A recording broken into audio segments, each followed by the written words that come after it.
Chapter 4, page 44. When day came to Kansas, its light crept in the round attic window and slid over the swamp cooler, stretching out across the old floor and some of the wall. At the end of the attic, one of Henry's doors was open, and the light reached into the shadows and rested on a single bare foot. Once again, Henry had fallen asleep with his light on. Only this time it wasn't so much falling asleep as it was collapsing across his bed as sleep dragged him down. "You're falling," the light whispered to the foot. Henry jerked, kicked the other door open, and sat up. He squinted at the daylight and then looked at the wall behind him. Plaster still hung in the corner near the ceiling and behind his bed by the floor. But in a circle surrounding the compass locks, the wall was clear. All of it was made up of small cupboard doors. Henry stood up and headed for the stairs. He was probably in trouble. Plaster rubble was all over his room and clung to his hands and arm. He could taste, page 45, it in his mouth. His sinuses felt packed with the stuff, and his eyes itched. It was already morning. Everyone was probably up, and it would be impossible for him to hide what he'd been doing when he walked downstairs looking like something fossilized in plaster and dust. Standing at the top of his stairs, Henry could hear the dining room clock ticking, but nothing else. He stepped onto the top stair. It whined, but not too loudly. Breathing out, he took another step. He was expecting a slow creak, a pop, or even a crackle. He was not expecting a sharp piece of plaster. As Henry jumped back, his heel caught the stair. His other foot slipped. He landed on his shoulder blades, hitting his head and sliding to the bottom in a cloud of gray dust. He gasped, sure he was dead or at least paralyzed, but he could feel his toes throbbing. He jumped up and ran straight into the bathroom. Henrietta and Aunt Dottie, the only two who were aroused by Henry's rumbling descent, stepped out of their rooms and into the thin cloud of dust still floating down the attic stairs and settling on the green carpet. The shower turned on. "Back to bed, Henrietta," Dottie said. "Your cousin needs a clock." She yawned, and the two shuffled back to their rooms. Page 46. Henry stood in the shower and watched a sandbar form below him. He kicked at it and smeared it with his feet until he'd forced it down the drain. When he was done, he scurried back up to the attic in a towel, his arms full of his filthy clothes. He stood in his doorway and assessed his room. His bed was almost completely hidden beneath chunks of plaster, big and small, while the floor looked like a cross between a beach and a gravel driveway. Dust was everywhere, all over his lamp, the walls, the inside of his doors, and even the floor a few feet outside his bedroom doors.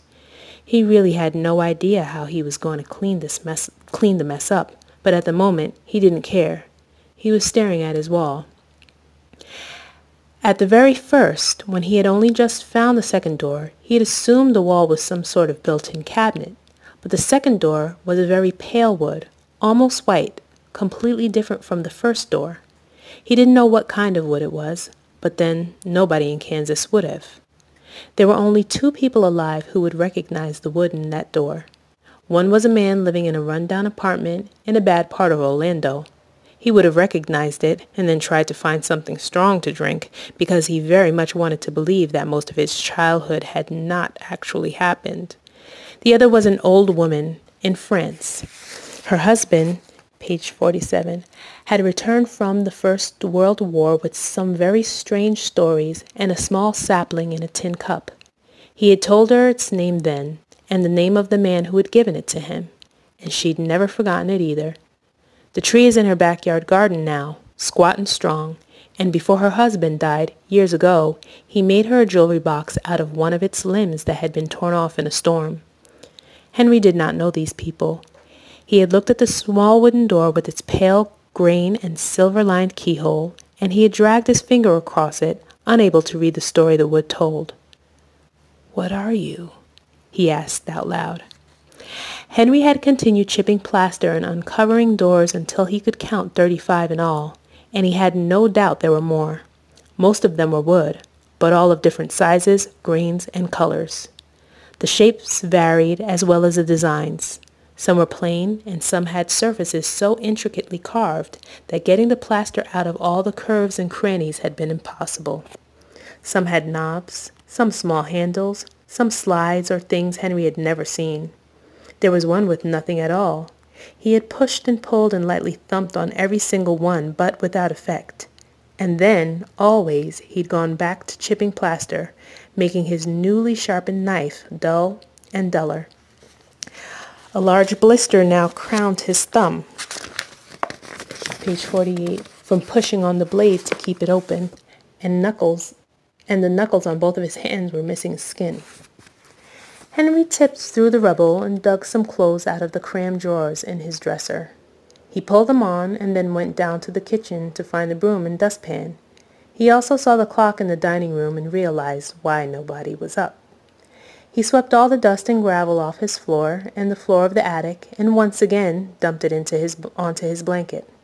He cleaned off his walls, his lamp, his dresser, and his nightstand. No matter how much he swept, there was some dust so fine that it only scurried away from the broom and drifted into the air. Eventually, he gave up on the finer stuff, moved his antique Kansas basketball poster to cover part of what he had done to the wall, wondered where he could get more posters, and grabbed the corners of his blanket to carry it out to the side of the barn. He dragged the makeshift sack to the stairs and began lugging it down, one stair at a time. He had not realized how heavy it would be. By the time he had reached the fourth stair, he was sweating, and every time he moved his blanket, dust swirled out and clung to his skin. When he reached the bottom of the second flight of stairs, he was in pain. In the mudroom, he sat down to catch his breath and put his shoes on. When Henry finally reached the barn, he turned to, page 49, look back at the house. He had plowed an obvious trail through the tall grass with his sack of plaster, but there was nothing he could do about it now. He looked at the small pile of plaster he'd dumped the night before and compared it to the size of his new sack. He was going to have to go farther from the house. Rather than drag his sack through the even taller grass and weeds that led to the fields behind the barn, he buckled down, hoisted the blanket over his shoulder, and staggered off. He didn't know how far he should take it, but he figured he wouldn't be able to carry it for long and would dump it when he stopped. The grass beyond the barn rubbed against his elbows as he moved through it. Then the tall grass ended, and there, at his feet, was an old irrigation ditch. Henry dropped the blanket, grabbed two of the corners, and watched his demolition work slide down the bank into the still water. Then he sat. He was sweating, and now that he wasn't moving anymore, his sweat had made him cold in the slight morning breeze. He lay back into the tall grass, ducking under the moving air, and was warm. The sun played around in the tops of the weeds, pointing out the seeds they carried high, and in them villainous intent to fill the earth. Exhaustion crawled out of Henry's bones, and he slept. Page 50. If water bugs could see more than a yard, then several of them would have noticed the bottom of Henry's feet and the legs of his pants. Such far-sighted bugs would have had much better view of Uncle Frank. He was sitting next to Henry's knees with his legs stretched down the bank into the ditch. In his right hand he held a wooden baseball bat, and with his left he searched the bank for pieces of plaster. When he found them, he tossed them gently into the air, and where he hit them across the ditch with the bat, or missed and watched them hop down the bank and into the water. Occasionally he looked at Henry's face. Dottie had told him how early Henry had been up, and how he'd begun his day on the stairs. Frank's job had been to find Henry, and now he had. Frank Willis was a thoughtful man, even if he didn't always look it. As he sat and tossed bits of plaster, he was thinking. Most people from Henry, Kansas, the ones who thought he was thin, would have assumed his thoughts were limited to the things directly in front of him. They would have assumed he was thinking about his nephew, a filthy blanket, and bits of plaster scattered down the bank and gathered in the water at the bottom of the ditch. Frank had noticed these things, but they only made him think of another summer, the summer when he first tumbled into Henry, Kansas, when he had tumbled in and never tumbled out. Only a year or two older than his nephew was now, he had propped himself up beside this same irrigation ditch, beside this same barn. He had looked out over the sprawling landscape and smooth sky and wondered where exactly he was supposed to be. Henry twisted in his sleep. His foot slid down towards the still water. "Henry," Frank said. "Wake up, boy." He reached over and shook him by the shoulder. Middle of page 51. Henry woke up with a twitch and blinked at his uncle. Uncle Frank held up a piece of plaster between his finger and his thumb, smiled, tossed the plaster into the air, and missed it with the bat. "Bad dream, Henry?" he asked. "You didn't seem to be enjoying it too much, so I roused you." Henry watched Uncle Frank pick up another chunk of plaster. This time he hid it well into the field on the other side of the ditch. "Yeah," Henry said. "Not so much a bad dream, more a weird one." "You like it out here by the fields?" Frank asked. Henry nodded. "So do I," Frank said. "Helps me think." Frank looked over at him. "You know, Henry, I've gained some worldly wisdom since we last spoke of tumbling, page 52, weeds." He raised his eyebrows. "I used to think a Japanese businessman and his money were soon parted. Now, I've learned different. It's only true if you're from Texas." "What do you mean?" "Well, just an hour or two after the auction closed on my tumbleweed, some guy piles on there selling genuine Texas tumbleweed. He throws in a certification of authenticity and a little framed photo of the weed where he found it. My buyers backed out and bought his stuff." "Oh, I'm sorry, Uncle Frank." Henry glanced at the blanket and the plaster and then looked quickly back at his uncle. "What are you going to do with all the tumbleweed in the barn?" "Set it free," Frank sighed. "It's wild stuff anyway. It wasn't meant to live in captivity. My heart breaks to see it all in a cage and all that." 3 straight plaster chunks floated into the air. Frank only missed the last one. "Do we have to take it back?" Henry asked. "Back to the culverts?" "Nope. I'll just throw it in the yard. The wind'll do what it always does, and the weeds will tumble until the world does what it does, and they'll drop into another culvert." Frank braced himself with the bat and clambered to his feet. Henry followed him. "Or maybe they'll roll free for a while," Frank said. "I'd like to think they could see something, make a few pilgrimages before they settle." He turned and faced Henry. "Well, we've got a busy afternoon ahead of us, so we better loosen up and head back." "What do we have to do?" Henry asked.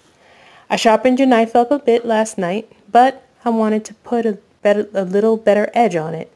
Frank held the bat up. "And I dug this out of the barn so we could play some baseball."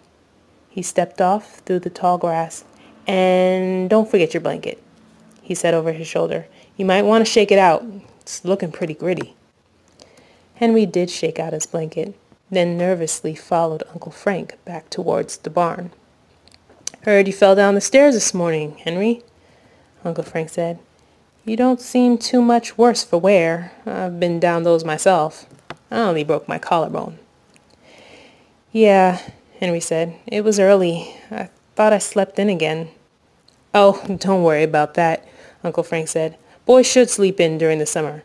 I don't know how these people expect them to grow. Dot says I gotta get you a clock for your room, though. I don't think I have anything in the barn, not anything that works. We'll see if she asks again." Page 54. Frank began whistling, glanced back again to make sure Henry was far enough behind, and then swung the bat through the grass. The barn loomed beside them. "Do you have any more old posters, Uncle Frank?" Henry asked. He was trying not to sound guilty. "In the barn, I mean, that I could hang up in my room." Frank stuck his lower lip up towards his nose while he walked. Not sure. I'll look around, though." He stopped at the back door. "Let's start with your knife. We'll take a little batting practice after lunch. Where's your knife? You must have grabbed it because I left it on the counter." "Yeah, it's up in my room. I'll get it for you." Henry ran around his uncle, kicked off his shoes in the mudroom, and scrambled up both flights of stairs.